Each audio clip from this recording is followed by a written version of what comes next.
எடுத்துக்கொள்வோம். சங்கீதம் 101 அதிகாரம் 1 நாம் இன்றைக்கு தியானிக்க போகிறோம். இரக்கத்தையும் நியாயத்தையும் குறித்து பாடுவேன், கர்த்தாவே உம்மை கீர்த்தனம் பண்ணுவேன். ஹல்லேலூயா, ஹல்லேலூயா. Thank you Father. பக்தன் தாவீது சொல்லுகிறார், ஆண்டவரே இரக்கத்தையும் நியாயத்தையும் குறித்து பாடுவேன், உன்னை நாமத்தை நான் கீர்த்தனம் பண்ணுவேன். தேவஜனமே, இந்த காலை நேரத்தில் தாவீது ராஜா, சங்கீதக்காரனாகிய தாவீது 2 காரியத்தை சொல்கிறார். ஒன்று, இரக்கத்தையும், இரண்டாவது நியாயத்தையும் குறித்து பாடுவேன். இவர் நமக்கு இங்கே ஒரு ரகசியத்தை சொல்லுகிறார். கர்த்தர் இரக்கமுள்ளவருமா இருக்கிறார், கர்த்தர் நியாயாதிபதியுமா இருக்கிறார். சங்கீதக்காரன் சொல்லுகிறான், இரக்கத்தையும் நியாயத்தையும் குறித்து பாடுவேன், கர்த்தாவே உன்னை நாமத்தை நான் கீர்த்தனம் பண்ணுவேன். எவ்வளவு பெரிய தேவன்! அந்த தேவனிடத்திலே அன்பும் இருக்கிறது, நியாயம் நீதி செய்கிற தேவனுமா இருக்கிறார், கிருபையும் இரக்கமுமா இருக்கிறார், அதே சமயத்துல நீதி செய்கிற தேவனாயும் இருக்கிறார். ஹல்லேலூயா. அதனால தான் பக்தன் இப்படியாய் அவர் எழுதுகிறார் சங்கீதத்தை, இரக்கத்தையும் நியாயத்தையும் குறித்து பாடுவேன். தேவ ஜனமே, ஒருவேளை இந்த காலை நேரத்துல கர்த்தர் நம்மிடத்துல வெறும் கோபமுள்ளவராகவே இருக்கிறார், எதை செய்தாலும் நான் என்ன ஜெபித்தாலும் எனக்கு ஆன்சரே பண்ணல, என் ஜெபத்திற்கு பதிலே கொடுக்கல என்று சொல்லி ஒரு பக்கம் ஒரு சாரல் இருக்கலாம். இன்னொரு பக்கம் கர்த்தர் மிகவும் நல்லவர், அவர் நியாயம் தீர்க்கவே மாட்டார், அவர் நியாயாதிபதி கிடையாது என்று சொல்லி அவரை அன்புள்ளவராகவே சிலுவையில் அறையப்பட்ட இயேசு கிறிஸ்துவாகவே பார்த்து கொண்டிருக்கிறீங்க. இன்னொருத்தருக்கு இன்னொரு கூட்டம் தெரியும், அவர் இரக்கமுள்ளவருமாய் இருக்கிறார், அவர் நியாயம் செய்கிறவருமாய் இருக்கிறார். ஹல்லேலூயா. இயேசு கிறிஸ்து பிதாவின் வலது பார்சத்திலே நமக்காக பரிந்து பேசிக் கொண்டிருக்கிறார். உங்களுக்காக எனக்காகவும் அவர் பரிந்து பேசிக் கொண்டிருக்கிறார். பிதாவை, இந்த ஒரு முறை மன்னித்து விடுங்க, என் பிள்ளையை மன்னித்து விடுங்க என்று சொல்லி அவர் பரிந்து பேசுகிறார். ஏன் பரிந்து பேச வேண்டும்? இயேசு கிறிஸ்து பிரதான ஆசாரியனாய் இருக்கிறார். ஆசரிப்பு கூடாரத்திலே பிரகாரம், பரிசுத்த ஸ்தலம், மகா பரிசுத்த ஸ்தலம் என்று சொல்லி 3ஆக பிரிக்கப்படுகிறது. இந்த மகா பரிசுத்த ஸ்தலத்திற்கு உள்ளே இந்த ஆசாரியன் வருஷத்திற்கு ஒரு முறை போய் மக்களுடைய பாவத்திற்கு பலியாக செலுத்தப்பட்ட இரத்தத்தை கொண்டு போய் தெளித்து அவர்களுக்காக விண்ணப்பம் பண்ணி வருகிறான். அவர்களுடைய தகுதிக்கேற்ப ஒரு புறாவையோ, ஒரு ஆடையோ, ஒரு மாடையோ, எதையோ ஒரு பலியை செலுத்தி அந்த இரத்தத்தை என்ன பண்றாங்க, தாங்கள் செய்த பாவத்திற்காக உன் பாவமே அறியாத ஒரு ஆட்டையோ, ஒரு மாடையோ, ஒரு எருதையோ, ஒரு புறாவையோ, ஒரு காட்டு பறவையோ அவர்கள் என்ன பண்றாங்க, பலியாய் காட்டு புறாவையோ பலியாய் செலுத்துறாங்க. இது எதற்காக செலுத்தப்படுகிறது? இந்த புறாவானதோ, இந்த ஆடானது அவர்களுடைய பாவத்தை எடுத்துக்கொண்டது. இதே போலதான் இயேசு கிறிஸ்துவும் பிதாவின் வலது பார்சத்திலே நம்முடைய பாவங்களை அவர் நமக்காக ஏற்றுக்கொண்டார். நம்முடைய அக்கிரமங்களை இயேசு கிறிஸ்து தம்மீரை சுமந்து கொண்டார். நம்முடைய மீறுதல்களை அவர் எடுத்துக்கொண்டார். அடிக்கப்பட்ட ஆட்டுக்குட்டியை போல இயேசு கிறிஸ்து சிலுவையிலே அவர் அடிக்கப்பட்டு இரத்தம் வலிய வலிய சிலுவையிலே நமக்காக அவர் பரிகாரியாக ஒப்பு கொடுக்கப்பட்டார் பிதாவினாலே.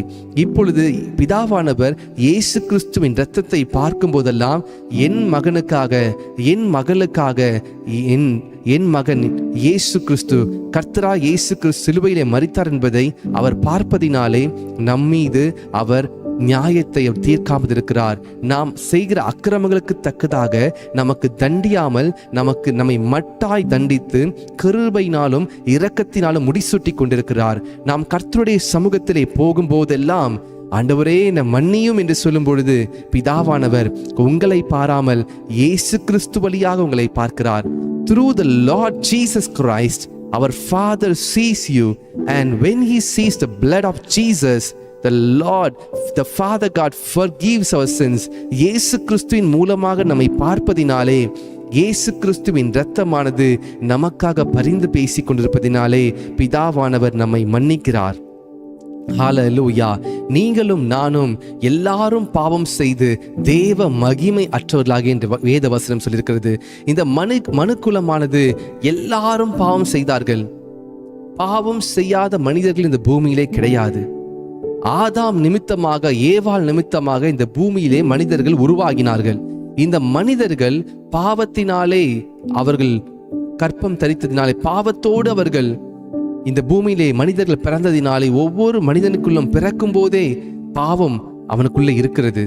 இந்த பாவமானது அவனை நரகத்திலும் கர்த்தரை விட்டு பிரிக்கத்தக்கதுமாய் இருக்கிறது.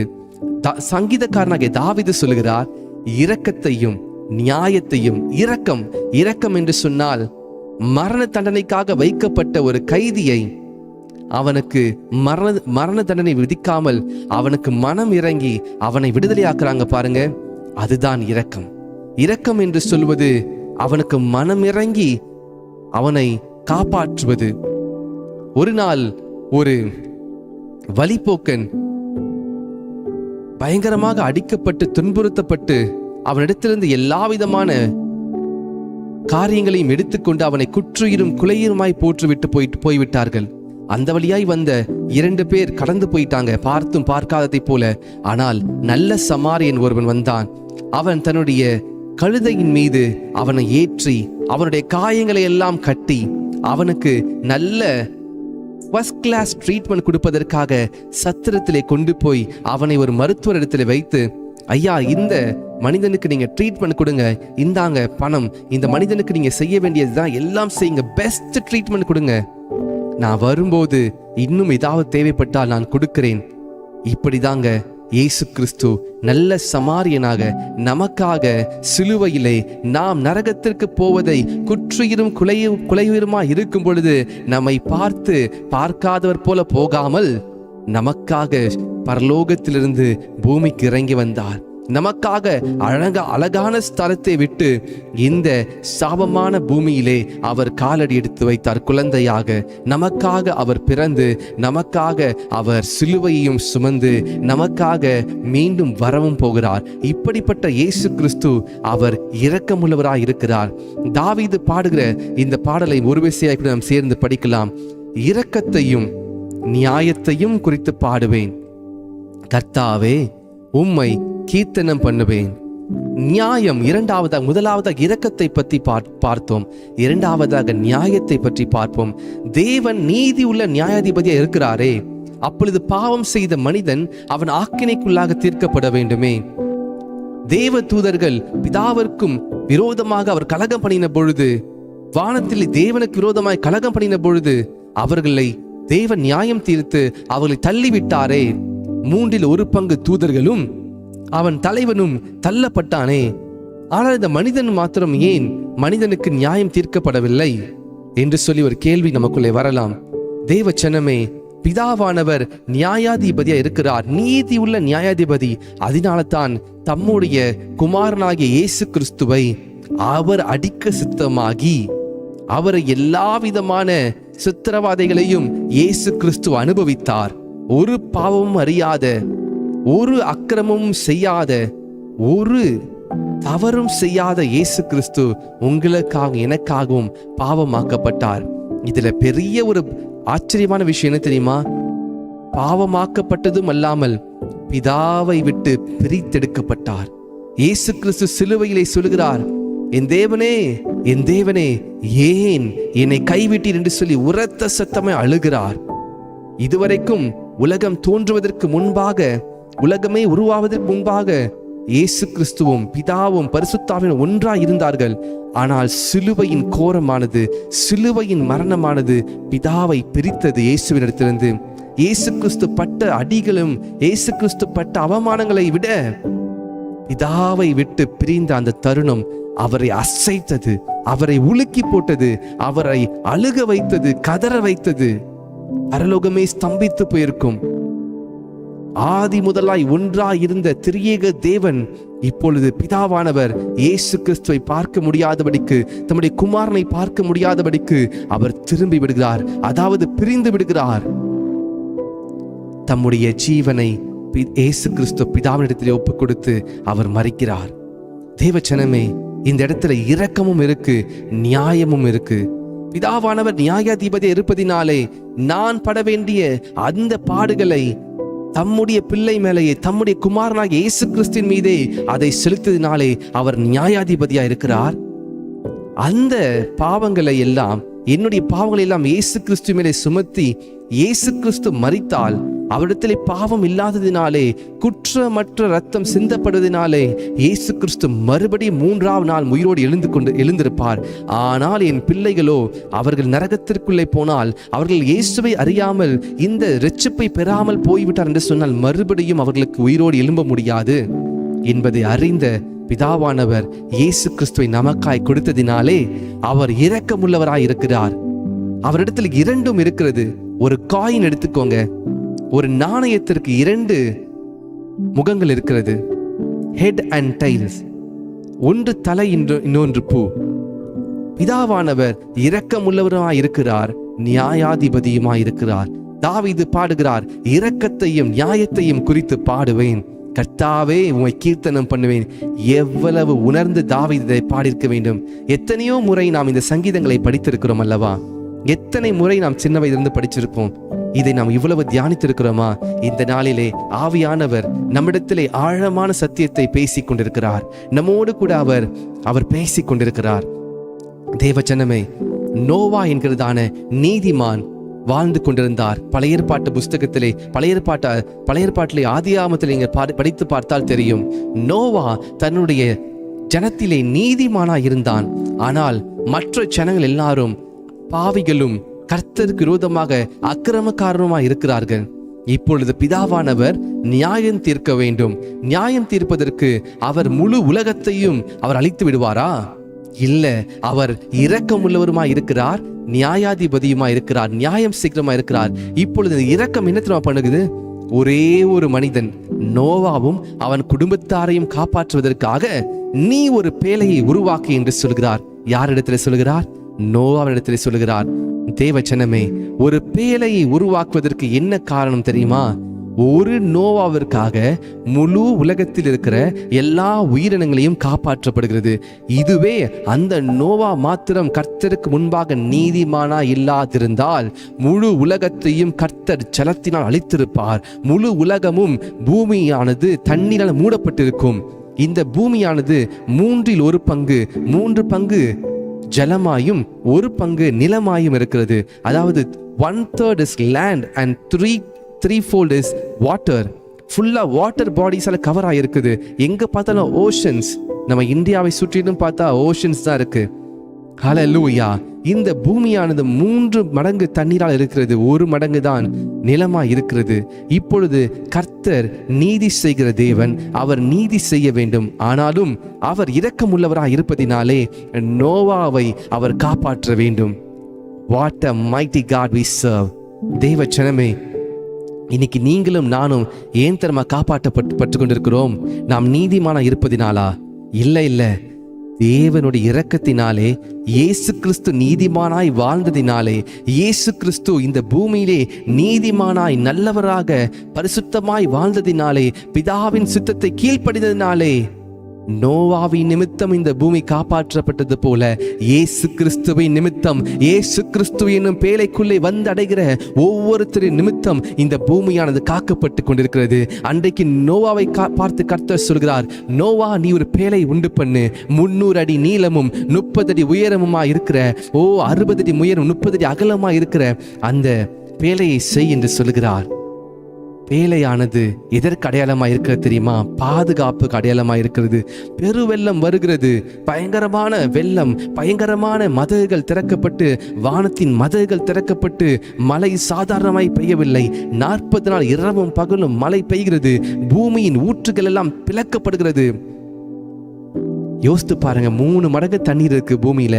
எல்லா தண்ணீரும் நிலத்தை வந்து மூடும் என்று சொன்னால் what a great disaster it would be. பயங்கரமான ஒரு அழிவு, பேரழிவு.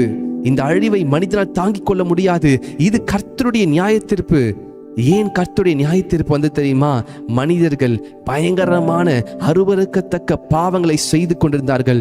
மனிதர்கள் எல்லாரும் கர்த்தரை மறந்து வாழ்ந்து கொண்டிருந்தார்கள். மனிதர் தேவனுடைய நியாயத்தீர்ப்பு செய்யப்பட வேண்டும் பூமியிலே. ஆனால் கர்த்தருடைய கண்களிலே நோவாவுக்கு கிருபை கிடைத்தது. நோவா பேழையை செய்கிறார். நோவா 125 வருடம் அவர் சொல்லிக் கொண்டிருக்கிறார், மனம் திரும்புங்கள், மனம் திரும்புங்கள், அழிவு வரப்போகிறது. எல்லாம் கேலி செய்தார்கள்.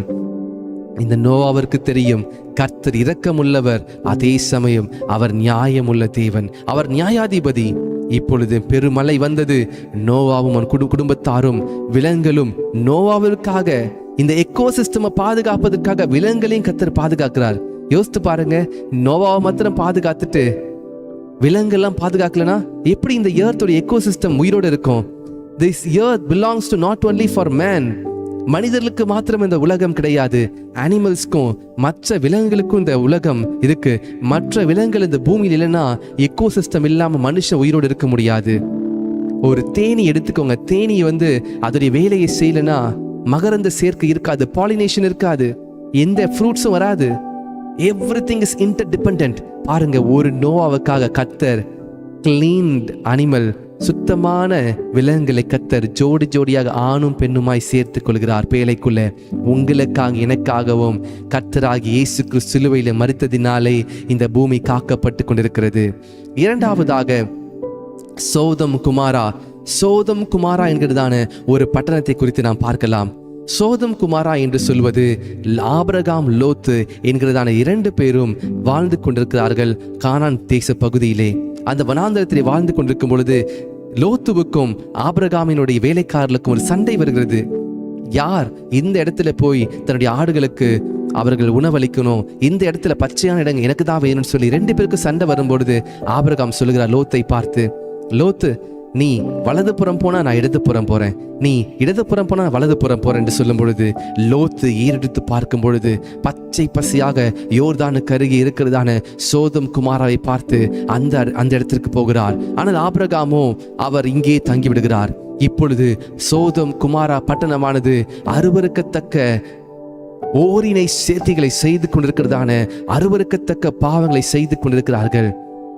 பயங்கரமான துடிகரமான பாவத்தை செய்து கொண்டிருக்கிறார்கள். சோதம் குமாரா கர்த்தருக்கு முன்பாக இப்பொழுது அவர்களை பாவம் பரலோகத்துக்கு எட்டிவிட்டது. இப்பொழுது கர்த்தர் நியாயம் தீர்க்க வேண்டும். 3 பேர் வராங்க, தேவ தூதர்கள் வராங்க. இதுல ஆபிரகாம் இடத்துல சொல்றாங்க, சாப்பிட்டு முடித்ததுக்கு அப்புறம் என்னுடைய நண்பனாகி ஆபிரகாமுக்கு நான் எப்படி மறைப்பை நான் செய்ய போகிறது என்று சொல்லி கர்த்தர் ஆபிரகாமுக்கு வெளிப்படுத்துகிறார். சோதம் குமாராவை நான் அக்கினினாலே சுட்டரிக்க போகிறேன் என்று சொல்லி ஆபிரகாம், ஆண்டவரே 100 நீதிமான் அழிப்பீங்களா, 50 நீதிமான் அழிப்பீங்களா, 40 30 20 10 என்று சொல்லி கெஞ்சி கேட்டுக்கொண்டே இருக்கிறார். நீதிமான் இல்லைங்க, ஒரே ஒரு நீதிமான் லோத்து தவிர எல்லாரும் அசுத்தங்களை செய்து கொண்டிருக்கிறாங்க. இப்பொழுது ஆபிரகாமை நிமித்தம் கர்த்தர் நீதி உள்ளவராய் இருப்பதினாலே, கர்த்தர் இரக்கமுள்ளவராய் இருப்பதினாலே இரக்கத்தை காண்பிக்கும்படியாக ஆபிரகாமுக்காக லோத்துவை என்ன பண்ணுகிறார், தெய்வ தூதர்கள் லோத்துவை கொண்டு போய் சோதம் குமாராவுக்கு வெளியே தர இழுத்து கொண்டு போறாங்க. இந்த தேவதூதன் சொல்லுகிறார், இந்த சோதம் குமார் அழிக்கப்படும் பொழுது திரும்பி பார்க்காமல் ஓடுங்க, திரும்பி பார்த்தா உப்பு தூணாய் மாறிவிடுங்க சொல்லி. இப்பொழுது இரக்கம் என்ன பண்ணது, லோத்துவையும் குடும்பத்தையும் 2 பெண் பிள்ளைகளையும் காப்பாற்றினது. ஆனால் நியாயத்திற்கு என்னது, சோதம் குமாரா மேலே அக்கினி கந்தகம் விழுந்து கொண்டிருக்கிறது. இப்பொழுது லோத்துடைய மனைவி அப்படியே திரும்பி பார்க்கிறாங்க. திரும்பி பார்க்கும் பொழுது உப்பு தூணாய் மாறுறாங்க. இந்த இடத்துல 2 காரியத்தை பார்க்கிறோம், இரக்கமும் நியாயத்தையும் பார்க்கிறோம். தாவீது அதனால தான் இந்த சங்கீதத்தை பாடுகிறார், கர்த்தாவே நான் இரக்கத்தை நியாயத்தை குறித்து பாடுவேன், கர்த்தாவை உம்மை கீர்த்தனம் பண்ணுவேன். இரக்கமும் நியாய தீர்ப்பும் கர்த்தரிடத்து இருக்கிறது. இன்னைக்கு உங்களுக்கு இரக்கம் வேண்டுமா, கர்த்தராகிய இயேசு கிறிஸ்துவை நோக்கி பாருங்கள். பேழையாகிய இயேசு கிறிஸ்து, அந்த பேழைக்குள்ள நீங்க சென்று விடுங்கள். இயேசு கிறிஸ்து உங்களுக்கு இரக்கம் பாராட்டுவார். நினிவே என்கிறதான பட்டணம் இருந்தது. முதலாவதாக நோவாவை பற்றி பார்த்தோம், 2வது சோதம் குமாராவை பற்றி பார்க்கிறோம், 3வதாக நினிவேயை பற்றி பார்க்கிறோம். நினிவேயிலே பயங்கரமான அக்கிரமம் பெருகிவிட்டது. இப்பொழுது கர்த்தர் யோனாவை நோக்கி சொல்கிறார், யோனாவே நீ நினிவே பட்டணத்தாருக்கு போய் சொல்லு, நான் இந்த பட்டணத்தை அழிக்கப் போகிறேன் என்று சொல்லி. யோனா கீழ்ப்படிந்தாரா? கீழ்ப்படியவில்லை. யோனா என்ன பண்ணுகிறார், நேரா நினிவேக்கு போகாம தர்ஷீசுக்கு டிக்கெட் வாங்கிட்டு ஒரு படகுல ஏறி போயிட்டு இருக்காரு. பயங்கரமான பெருங்காற்று, பயங்கரமான அலக்களிப்பு யோனாவை ஒரு திமிங்கலமானது விழுங்கி 3 நாள் ஜெபிக்கார். ஆண்டவரே என்னை காப்பாத்துங்க, என்னை மன்னிச்சிடுங்க, நான் தான் தெரியாம உமக்கு கீழ்ப்படியாம போயிட்டேன். பாருங்க, தன்னுடைய ஜனத்தை காப்பாற்றுவதற்கு ஒரு மனிதனை கூப்பிடுகிறாரு. ஆனா அந்த மனிதன் என்ன பண்றாரு தெரியுமா? அவர் பயந்து, கர்த்தர் எப்படியும் அழிக்க தான் போறாரு, கர்த்தர் எப்படியும் இரக்கம் செய்ய தான் போறாரு, எதுக்கு நான் போய் அங்க போய் இதை சொல்லணும்னு சொல்லி அவர் போகிறார். ஆனாலும் ஒரு திமிங்கலமானது, கர்த்தர் ஆயத்தம் செய்து வைத்த ஒரு மீன் யோனாவை விழுங்கி கரையிலே கக்குகிறது. அவர் 3வது நாள் எழுந்து கரெக்டா நினிவேக்கு போறாரு. அவர் ஏறினது தர்ஷிஷ். ஆனா தர்ஷிஷுக்கு போன படகு அவரை எப்படி திமிங்கலத்துடைய வயிற்று வழியாக அது ஒரு படகு மாதிரி வந்து அவர் நினிவேல கொண்டு வந்து விடுகிறது. சில நேரங்களில் நீங்களும் தர்ஷிஷுக்கு போய் கொண்டிருக்கிறீங்க, பாவத்திற்குள்ள போய் கொண்டிருக்கிறீங்க. கர்த்தர் உங்களுக்காக அவர் காத்து வைத்திருக்கிறதா ஒரு பெரிய ஆசீர்வாதத்தை இழந்து கொண்டிருக்கிறீங்க. சில நேரங்களில் கர்த்தர் தம்முடைய ஊழியக்காரரை அனுப்பி உங்களிடத்துல பேசுவார். யோனாவுக்கு எல்லாமே செய்தாங்க, எல்லா கனமான பொருளையும் தண்ணீரை தூக்கி போட்டாங்க, எப்படியாவது படகும் மக்களும் காப்பாற்றப்பட வேண்டும் என்று சொல்லி. ஆனாலும் கேட்கல. எப்போ யோனா சொன்னாரோ என்ன தூக்கி கடல்ல போடுங்கன்னு சொல்லி, கர்த்தர் நியாயாதிபதி. அவர் நியாயம் செய்த உடனே அந்த காற்றும் கடலும் அமர்ந்தது. இறையாது என்று சொன்ன கர்த்தர் அந்த காற்றை அமர்த்தினார். இப்பொழுது யோனாவை விழுங்கின திமிங்கலம் சரியாக நினிவேல வந்து அது கக்கிவிட்டது. யோனா போய் கர்த்தருடைய வார்த்தையை சொல்கிறார். கர்த்தருடைய வார்த்தை உங்களுக்கு நேராக வருகிறது, மனம் திரும்புங்கள் என்று சொன்ன பொழுது நினிவேயின் ராஜாவும் ஆடு மாடுகளும் ஒவ்வொரு சிறியவர்கள் முதல் பெரியவர்கள் வரைக்கும் தண்ணீரும் அப்பமும் புசியாமல் 3 நாள் இரவும் பகலும் உபவாசம் செய்கிறார்கள். இப்பொழுது கர்த்தர் இரக்கமுள்ளவர் தானே, அவர் மனமிறங்கி இந்த நினிவே பட்டணத்திற்கு மனமிறங்குகிறார். மனமிறங்கி தாம் செய்ய நினைத்த அந்த தண்டனையை, நியாய தீர்ப்பை அவர் தள்ளிவிடுகிறார். பாருங்க, கர்த்தர் இரக்கமுள்ளவராக யோனாவை அனுப்புகிறார். யோனாவின் சத்தத்திற்கு செவி சாய்த்தவுடனே அவர் மனமிறங்கி தான் செய்ய நினைத்த நியாய தீர்ப்பை அவர் செய்யாதிருந்தார். தேவ ஜனமே, இன்னைக்கு கர்த்தர் உங்களோடு பேசி கொண்டிருக்கிறார். கர்த்தர் இரக்கமுள்ளவருமா இருக்கிறார். அதே சமயத்துல நீங்கள் மறக்க கூடாது, அவர் நியாயாதிபதியா இருக்கிறார். ஹல்லேலூயா. இரக்கத்தையும் நியாயத்தையும் குறித்து பாடுவேன், கர்த்தாவே உம்மை கீர்த்தனம் பண்ணுவேன் என்று சொல்கிறார் தாவீது. ஹல்லேலூயா. இந்த நாளிலும் கூட நாம் நம்முடைய கர்த்தர் இரக்கமுள்ளவராய் இருப்பதினாலே நாம் செய்ய வேண்டியது ஒன்றே ஒன்றுதான். நான் கர்த்தருடைய சமூகத்திலே போகும் பொழுது நான் இரக்கத்தை பெறுவேன். நான் கர்த்தருடைய சமூகத்திலே போகும் பொழுது இரக்கத்தை பெறுவேன். நான் காலையில இன்றைக்கு நான் ஜெபித்து கொண்டிருந்தேன். அப்பொழுது என்னுடைய இருதயத்தில் இந்த வசனமானது வந்து கொண்டிருந்தது, இரக்கத்தையும் நியாயத்தையும் குறித்து பாடுவேன், கர்த்தாவை உம்மை கீர்த்தனம் பண்ணுவேன் என்று சொல்லி. அதற்கு பிறகு நான் ஒரு சாட்சியை ஒரு சகோதரி அனுப்பியிருக்கிறாங்க.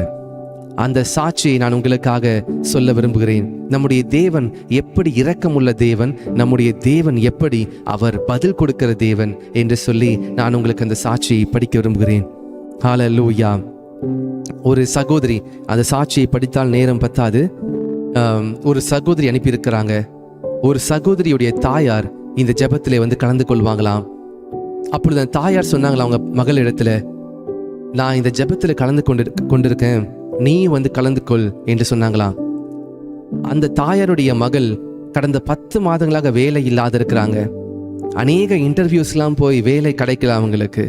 அப்பொழுது அவங்க பயங்கர கஷ்டத்தோடு இருக்கும் பொழுது, சரி அம்மா சொல்றத கீழ்ப்படிவோம் என்று சொல்லி இந்த ஜெபத்திற்கு கடந்த 2 வாரமா வந்திருக்காங்க. 2 வாரமா இந்த ஜெபத்தில் கலந்து கொண்டிருக்கிறாங்க. மேபி இப்போ கூட கலந்துருக்கலாம், எனக்கு தெரியல. ஸோ அவங்க கலந்து கொண்டிருக்கும் பொழுது அவர்களுக்கு நான் சொன்ன ஒரு சாட்சி கர்த்தருடைய கிருபையினாலே அவங்க இருதயத்தை தொட்டு இருக்கிறது. என்னுடைய காலேஜ் நான் படிக்கிறதுக்கு எனக்கு நல்ல சீட்டு வேண்டும் என்று சொல்லி ஜெபிக்கும் பொழுது நான் 1000 ஸ்தோத்திர பலிகளை நேர் முழங்காலில் என்று சொன்னேன் என்று சொல்லி ஒரு சாட்சி சொன்னதும் இந்த சகோதரிக்கு, அந்த சகோதரிக்கு தோணிருக்கிறது, சரி நாமும் இதே மாதிரி செய்வோம் என்று சொல்லி அவங்களும் நம்மளுடைய சேனல்ல ஒவ்வொரு நாளும் காலையில் 5 மணிக்கு 1000 ஸ்தோத்திர பலிகள் டெலிகாஸ்ட் ஆயிட்டு இருக்கு. இந்த ஸ்தோத்திர பலிகளை அவர்களும் செய்ய ஆரம்பித்தாங்க. அவங்க அதில் சொல்லியிருக்கிறாங்க, so the next day onwards நான் 1000 ஸ்தோத்திர பலிகளை நான் சொல்ல ஆரம்பித்தேன். எனக்கு சீரியஸாக நான் நினைக்கல. த நெக்ஸ்ட் டே எனக்கு கம்பெனியில் இன்டர்வியூக்காக ஷெட்யூல் பண்ணாங்க. அதே நாள், the same day I got selected. அதே நாள் செலக்ட் ஆனேன். ஆஃபர் லெட்டர் வரலை, ஆனால் இன்றைக்கு எனக்கு ஆஃபர் லெட்டர் வந்துருச்சு அண்ணா. I praise God for giving this job. So Wednesday onwards நான் வேலைக்கு போகிறேன். கர்த்தருக்கு நன்றி. 1000 ஸ்தோத்திர பலிகளை செலுத்தி சில நாட்களிலே அவர்களுக்கு நல்ல வேலை கிடைத்தது. அவங்களுக்கு எத்தனை மாசம் வேலை கிடைக்கலனா, for the past 10 months I was jobless. நான் நிறைய இன்டர்வியூ போயிட்டேன், எல்லாமே நல்லா தான் அட்டன் பண்ணுவேன், ஆனால் வேலை கிடைக்கல. தேவச்சனமே, இந்த சகோதரிய சாட்சி நிச்சயமாகவே எனக்கு ரொம்ப ஒரு என்கரேஜிங்காக இருந்துச்சு. கர்த்தருடைய வார்த்தையை நாம் சொல்லும் பொழுது சிலர் அதை கேட்டு அதன்படி செய்கிறாங்க, சிலர் அதை கேட்டு அதை சந்தோஷத்தோடு ஏற்றுக்கொண்டு அதை எடுத்துக்கொண்டு போகாமல் அங்கேயே விட்டுட்டு போயிடுறாங்க. தேவச்சனமே, இந்த சாட்சி நிச்சயமாகவே எனக்கு ஒரு பெரிய ஆசீர்வாதமாக இருந்தது. இன்னைக்கு என்ன நாள் தெரியுமா யாருக்காவது? இன்னைக்கு உலகத்தில் ஒரு டே கொண்டாடுறாங்க. என்ன டே தெரியுமா உங்களுக்கு? ஹல்லேலூயா லே ரஹாடோஷே. இன்றைய தினத்தில் பார்த்தீங்கன்னா பாஸ்டர்ஸ் டேன்னு சொல்லி ஒரு டே கொண்டாடுறாங்க. ஸோ நம்முடைய போதகர்களுக்கு கர்த்தர் நம்மை இத்தனை நாட்கள் எத்தனையோ விதமான போதகர்கள் மூலமாக கர்த்தர் நம்மோடு பேசியிருப்பார். இன்னைக்கு பார்த்தீங்கன்னா ஹாப்பி பாஸ்டர்ஸ் டேன்னு சொல்லி ஒரு டே செலிப்ரேட் பண்ணுறாங்க. ஸோ இந்த நாளில் கூட எத்தனையோ கமிட்மெண்ட்ஸ், ஊழியக்காரர்களை நம்ம சில நேரங்களில் நாம் அவங்களுக்கு என்னப்பா நல்லா ஜெபிக்கிறாங்க, நல்லா அவங்களுடைய கமிட்மெண்ட்டை குறித்து நாம் கர்த்தருக்கு நன்றி செலுத்த வேண்டும். இப்படிப்பட்டதான காரியங்களை கர்த்தர் நமக்கு ஊழியக்காரரை கொடுத்திருக்கிறார். என்னுடைய வாழ்க்கையில பாஸ்டர் டி மோகன் ஐயா அவர்களுடைய வாழ்க்கையானது எனக்கு ஒரு பெரிய எக்ஸாம்பிளா இருந்துச்சு. Disciplined and faithful man of God pastor D மோகன் அவர்களுடைய சபையில தான் கடந்த 32 வருடம் நான் அங்கே இருக்கிறேன். அவங்க சபையில தான் என்னுடைய தாயாரும் ரட்சிக்கப்பட்டு அங்கதான் நாங்கள் இருக்கிறோம். ஸோ இன்னைக்கு காலையில் என்ன பண்ண தெரியுமா, நான் அவங்களுக்கு ஒரு மெசேஜ் பண்ணேன் வாட்ஸ்அப்பில். பாஸ்டர் டி மோகன் அவங்களுடைய துணைவியாருக்கு நான் பாஸ்டர் டி மோகன் அவர்களுக்கு நான் ஹாப்பி பாஸ்டர்ஸ் டே விஷ் பண்ணேன்னு சொல்லி ஒரு மெசேஜ் அனுப்பினேன். இது இட்ஸ் அ கிராட்டிடியூட். நம்முடைய இருதயத்திலிருந்து ஒரு நன்றி கலந்த ஒரு அன்பு அது. ஏனென்று சொன்னால் ஆவியானவர் நமக்கு சிலர் மூலமாய் பேசுவார். சிலர் மூலமாய் கர்த்தர் நம்மோடு பேசும் பொழுது நம்முடைய வாழ்க்கை மாறிக்கொண்டிருக்கும். ஹல்லேலூயா. நான் ஆழமாய் விசுவாசிக்கிறேன், நம்முடைய வாழ்க்கையில கர்த்தர் அவர் தினம்தோறும் பேசுகிறார். காகத்தை கவனித்து பாருங்கள், அவைகள் விதைக்கிறதும் இல்லை, அறுக்கிறதும் இல்லை, உங்கள் பரமபிதா போஷ் எல்லாவற்றையும் குறித்து கர்த்தர் நம்மிடத்துல பேசிக்கொண்டே இருப்பார். நம்மை வழி நடத்துவதற்கும் நம்மோடு கூட ஒவ்வொரு நாளும் பேசுவதற்கும் கர்த்தர் சிலரை வைத்திருக்கிறார். ஹல்லேலூயா. நான் இந்த சாட்சியை படித்த பொழுது நிச்சயமாகவே நான் சந்தோஷப்பட்டேன். Hallelujah. It was very happiest moment. இதே போல போன வாரங்களில் கூட 2-3 பேர் வேலை இல்லை பிரதர், எனக்காக ப்ரே பண்ணுங்கன்னு சொல்லி அவருக்காக ஜெபித்தோம். கர்த்தர் அவளுக்கு வேலையை கொடுத்தார். இம்மீடியட்டா ஒரு சகோதரிக்கு அடுத்த நாளே அவர்களுக்கு வேலை கிடைத்தது என்று சொல்லி சாட்சி அனுப்பியிருந்தாங்க. இது போல அநேக சாட்சிகளை கர்த்தர் நம்முடைய வாழ்க்கையில செய்து கொண்டிருக்கிறார். அப்படி என்று சொன்னால் அவர் இரக்கமுள்ளவராய் இருக்கிறார். கர்த்தருடைய நாமம் மகிமைப்படுவதாக. அவருடைய நாமத்திற்கு மாத்திரம் மகிமை, ஏனென்றால் அவர் இரக்கமுள்ளவராய் இருக்கிறார். ஹல்லேலூயா. அவர் நியாயம் செய்கிற தேவனுமாய் இருக்கிறார், அதே சமயத்தில் இரக்கமுள்ளவராய் இருக்கிறார். இந்த வசனத்தை நாம் சேர்ந்து படிப்போமா? ஹல்லேலூயா. இரக்கத்தையும் நியாயத்தையும் குறித்து பாடுவேன், கர்த்தாவே உம்மை கீர்த்தனம் பண்ணுவேன். இரக்கத்தையும் நியாயத்தையும் குறித்து பாடுவேன், கர்த்தாவே உம்மை கீர்த்தனம் பண்ணுவேன். நாம் கர்த்தருக்கென்று நாம் எதை செய்கிறோமோ அதை முழு இறுதித்தோடு செய்வோம், அவர் நியாயம் செய்வார். நீங்க ஸ்தோத்திர பலிகளை, பிரதர் எனக்கு டைம் இல்லை, என்னால் 5 நிமிஷம் தான் ஸ்தோத்திர பலி செய்ய முடியுமா? கரெக்டாக நீங்க போய் 5 நிமிஷம் ஸ்தோத்திர பலிகளை செய்யுங்க. அந்த ஸ்தோத்திர பலி ஏறெடுங்க. எதற்காக ஏறெடுக்கிறீங்க? கர்த்தர் செய்த நன்மைக்காக ஏறெடுக்கிறீங்க. கர்த்தர் செய்ய போகிற கொடுக்க போகிற ஆசீர்வாதத்திற்காக நீங்க ஏறெடுக்கிறீங்க. இந்த ஜெபத்திலே வருகிற எத்தனை பேர் நாம் ஸ்தோத்திர பலிகளை செலுத்துறோம்? உங்களுக்காக தினந்தோறும் அந்த 5 மணிக்கு இல்லை உங்கள் டைம் இருக்கும் பொழுது நீங்கள் அந்த ஸ்தோத்திர பலிகளை ஒரு 100 ஸ்தோத்திர பலிகளை செலுத்துவதற்கு சரியாக 4 நிமிடம் ஆகும்.